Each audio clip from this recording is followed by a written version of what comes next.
problem for a couple of reasons. The biggest one being that the way humans communicate is really kind of terrible.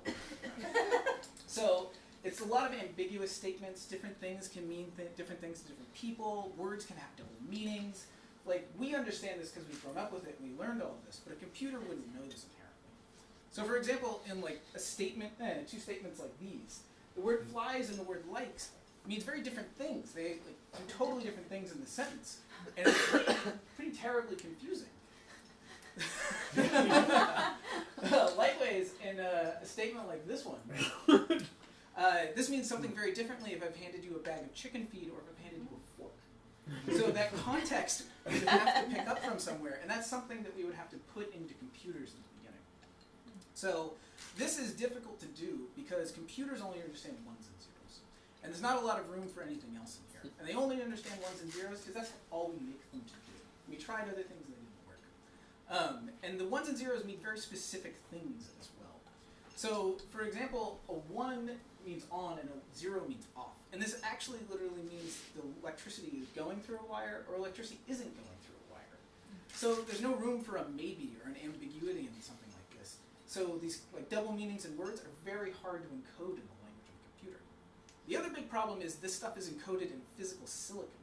So we had to like stamp out these chips and put it in here. So 1, it's really hard to change. 2, all of our programs have to run on this, so they have to be very general.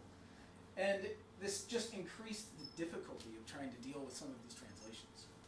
So when we were trying to get our computers to do stuff in the beginning, all of the language things that we talked about and all of that, they didn't have any of it because they were just these brand new tools. They didn't do anything when we first got them. So what we did is we learned binary. And this was terrible.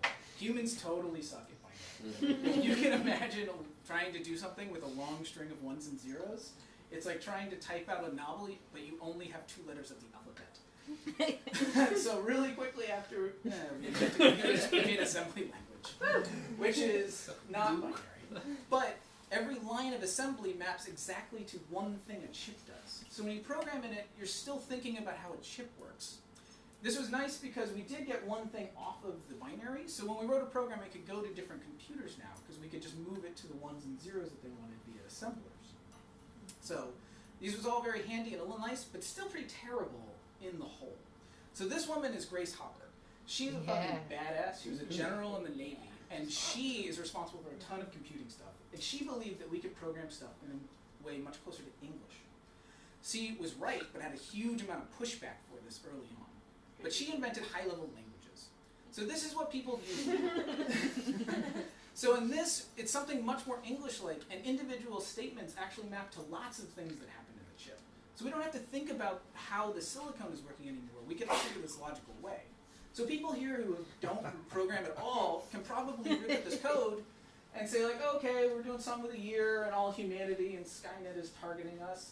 And without knowing anything about that, you probably realize that it says program that runs on Terminator. And that's really impressive that we could take something a computer's going to do, which before was all ones and zeros, and get something that people can understand natively without really a lot of thinking about it or stuff like that. So when we built these, we just built on what we had already. So our high-level languages go down to assembly, which we already know how to deal with because we've been dealing with that for a long time. So it's this nice kind of even flow that we go through and gives us good abstractions, because now the things that actually get put on the computer are really far from what we actually type.